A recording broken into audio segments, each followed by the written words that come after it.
Properly cemented joints are essential for the effectiveness of any plastic pipe system. Before starting the installation, make sure you are prepared with all the right materials for the job. The proper primer, cement, and if necessary cleaner, the right size applicator, and enough manpower in your joining crew for the size of the job. Start by cutting the pipe as square as possible. When large diameter pipe has to be cut, a pipe wrap or circumferential tape should be used to mark a guideline around the OD of the pipe. By cutting along this mark, the installer will be able to make a square cut. For large diameter pipe, it may be preferable to use an electric reciprocating saw, bandsaw, or other type of mechanical power saw. Safety is a major consideration when choosing a power saw. Only trained and skilled personnel should be permitted to operate large mechanical saws. Check the end of the pipe to make sure it has been cut squarely. Remove inside diameter burrs or raised beads with a deburring tool or knife.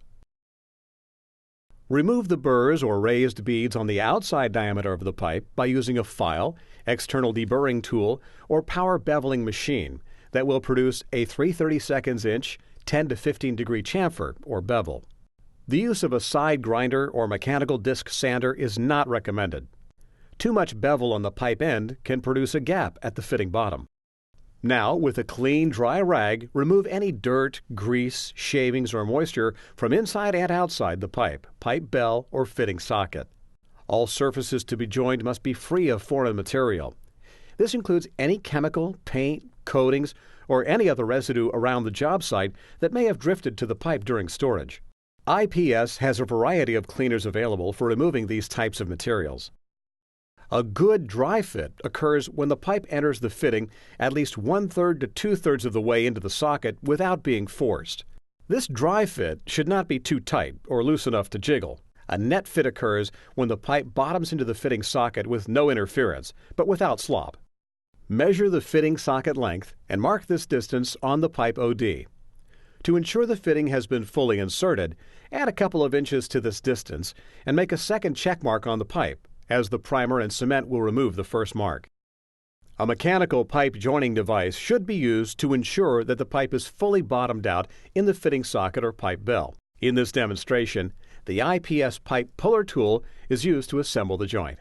The socket bar attachment, used for inline fittings, is placed equal distance over the center of the socket entrance. Two adjustable locks keep the bar centered on the fitting so that an equal, even force is applied. This keeps the fitting from cocking to one side and producing a large, undesirable gap. Force is transferred from a cable winch to the socket bar and other attachments by means of a cable yoke that splits the force and helps to produce an equal, even amount of tension necessary to bottom out large diameter fittings. First, choose the proper applicator that will work best for your job. Either a swab or roller should be used for large diameter pipe. Paint or bristle-type brushes are not recommended. The applicator's size should be approximately 1/2 the pipe diameter. The application of primer is an extremely important step in creating a first-class, long-lasting joint.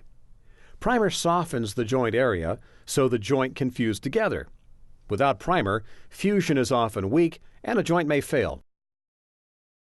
Before installation, check the penetration or softening ability of the primer on a scrap piece by scraping a few thousandths of an inch.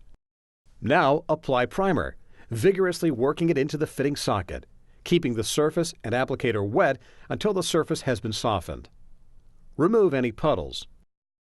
In the same manner, vigorously apply the primer to the end of the pipe, equal to the depth of the fitting socket. Then apply a second application of primer to the fitting. Do not allow primer to run down the inside of the fitting or pipe.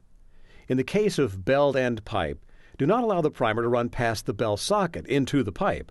Placing a board under the fitting, giving it a forward tilt, may help keep the primer and cement from running into the fitting socket. With the proper size and type of applicator, while surfaces are still wet and without hesitation, apply the appropriate weld-on cement in a full, even layer onto the pipe, equal to the depth of the fitting socket. Then immediately apply a medium layer of cement to the fitting socket. Avoid puddling. Without delay, apply a second even layer of cement on the pipe. Most joint failures are caused by insufficient application of cement. Do not let the cement run down the inside of the fitting or pipe.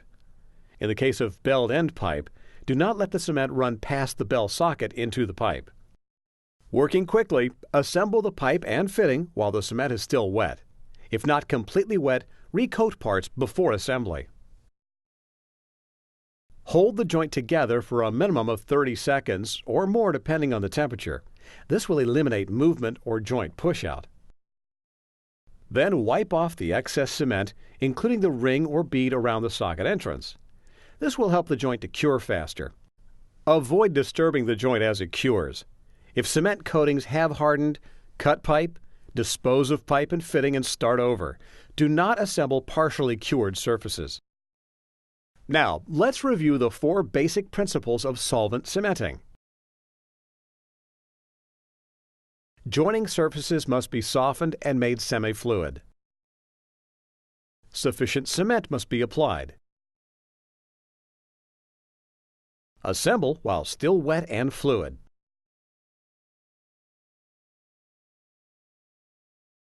Joint strength develops as the cement dries. From the very beginning, Weldon has been dedicated to serving you, our customers. We continually strive to offer the most advanced products available for joining plastic pipe. Along with our products, it is our mission to provide you with the knowledge and educational tools so that every job you perform delivers the best possible results. Weldon, creating a strong bond with you.